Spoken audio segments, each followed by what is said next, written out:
Time for us to have some more fun with flowers. Today, I thought we'd make a vase with some beautiful ornithogalum. Ornithogalum is typically a Star of Bethlehem, and so we see it a lot of time at Christmas.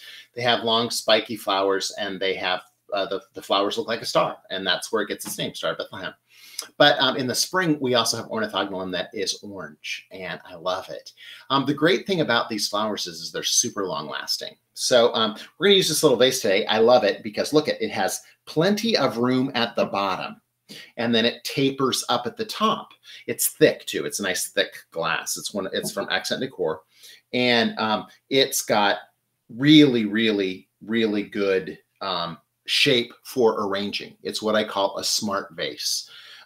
Smart vases are vases that help us arrange prettier flowers. Okay, so that's what we're going to do. We are going to use our Chrysler Professional 3 in here as we normally would. There we go. A little half squirt in there because I got, and I made a mess, but that's okay. The one thing about this is, there's a lot of sugar in it, so it's sticky. And so you want to make sure that when you get it on something, you wipe it off because it will be sticky. And doesn't hurt anything, but it's sticky. And so here's our ornithogalum that we're going to be using. Okay. And it's got some little orange flowers on there. It's going to be really beautiful in the next couple of days as it opens up. Okay. And so right now it's not very open. And we're gonna go through that though. And so now as I work through this, what I'm gonna do is I've got like I'm gonna use my compact pruners from Dram. And I also have my bypass here as well. But my compact pruner is great for trimming off these little leaves and getting in there with a lot of precision and making sure that we can trim them. And what I'm gonna wanna do is I'm gonna want my flowers to sit in the vase like that. Okay, so I'm going to have stem is over here and it's going up this way. All right. And so they're going to go this way. Now here I've got a bloom that's broken off. So again, I can go in with my precision cutters, trim off that stem so that it's nice and pretty. That's why I love them. We're cutting them at an angle too each time. And I just love the way that they angle back and forth. Look at how the vase is helping me do all of this. Okay, the vase is super helpful. And now look, I've got that little leaf down there low. I'm going to get rid of him because I don't want him in the water causing problems later on. Wow, look. Okay, I don't know if you're going to be able to see this or not, but the stem is all curled. It's all curled around. So it looks like as it grew, it got twisted. Wow. Okay, so this is why we take time. We take time to look at stuff like this, and we take time to look at how it's all curled. I take time to get out my camera because I want to remember this. I want to be like, look at, he's all twisty. Yeah, a little twisty Star of Bethlehem. But take the time to do that. It's important because we want to be present for every moment. I think it's amazing that it's got a bigger bloom than everybody else and that it's still blooming when it had all that stress and distress in its life. That kind of like a little lesson for us, isn't it? That we can still have a beautiful bloom even when we have a little bit of stress in our lives, if we just take the time and the energy to take care of it. Okay. Now these are going to be a little bit higher. Look at, I switch between, if a knife is laying there, I'll pick it up. Okay. I was using my compact pruner before. I had someone ask me, what do I prefer? What's my preference? And if you would have asked me probably a year or two ago, before we started Jay Schwanke's Life in Bloom on PBS, I might have told you that the knife. And I mean, I still love my knife. Don't get me wrong. I still have my grandpa's knife. I love my knife. I still use it for lots of things. I think it's a very versatile tool because it allows us to do, we can cut boxes with it, we can cut strapping with it, we can cut flowers with it. But I think that when I would use this on stage, it always made people nervous. And people get nervous with the knife because they're afraid they're going to cut themselves. And like when we're in the studio or something and somebody's working with me and they're like, and I hand them a knife, they're always kind of like, But if you hand them either of these tools, they're not afraid. They know how to use these because they're familiar with them. So I thought I should probably get a little more familiar with using these. And so I did. And I really, really like them. But I think it's like your kitchen. You don't have just one pan. You don't have just one knife. I use different things for different things. And I like them better for certain things. I have a certain knife that is my preference for dicing onions. It is not the same knife I use for dicing garlic because it's too big. It's not the same knife I use for carving a roast.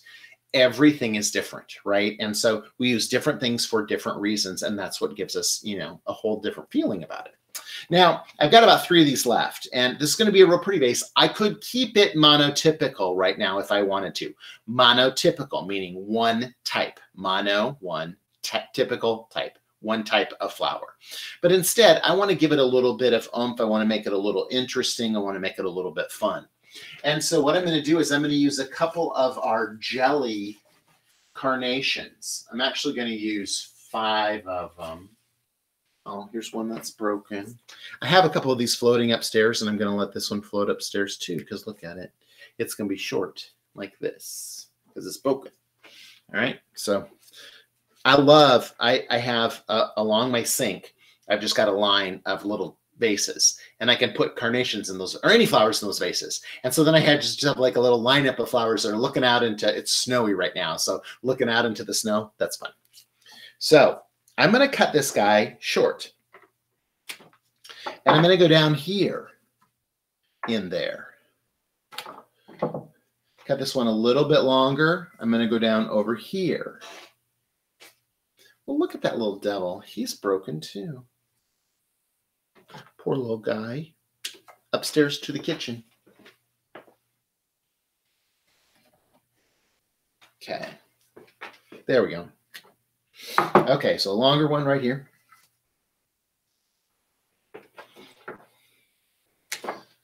Another short one. I'm going to pull off those leaves. Now, look at this. This carnation, again, is called Jelly, is the variety. It's orange and pink together. And it's much more vibrant. Wow, it's more vibrant in person than it is on the camera. Huh, okay. Just so you know. More vibrant in person. I've met people like that are more vibrant in person, right? People claim that about me.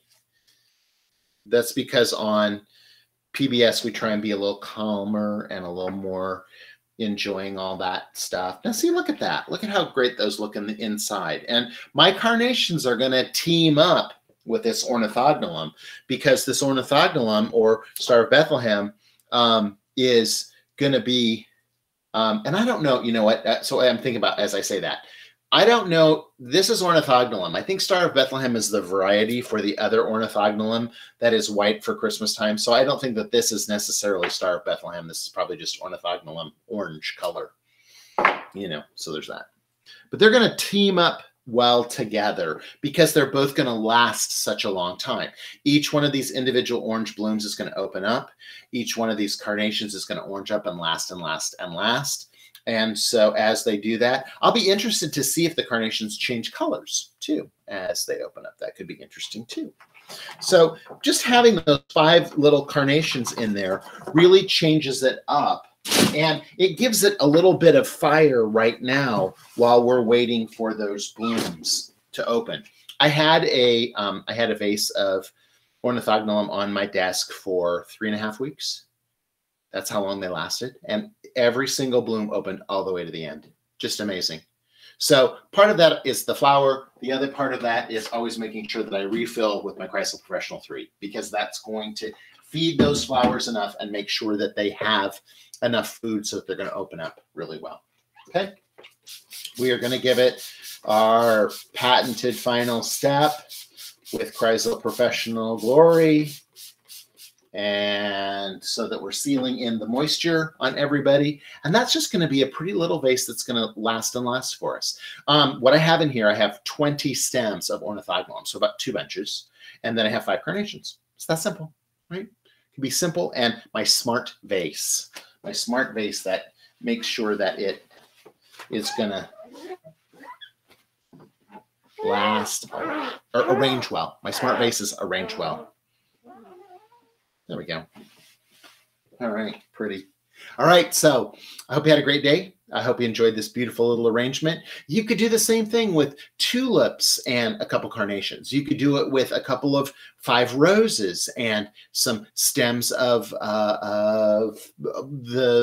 the beautiful butterfly ranunculus. You've just got lots of choices where you can mix and match flowers together. And I think that that's a really fun way to do it. Because these guys are a vibrant orange, I like the fact that the jelly too kind of contrasts that. And they're analogous colors. They're all next to one another on the color wheel. So it makes it look friendly. All right. Okay. Until next time, keep having fun with flowers.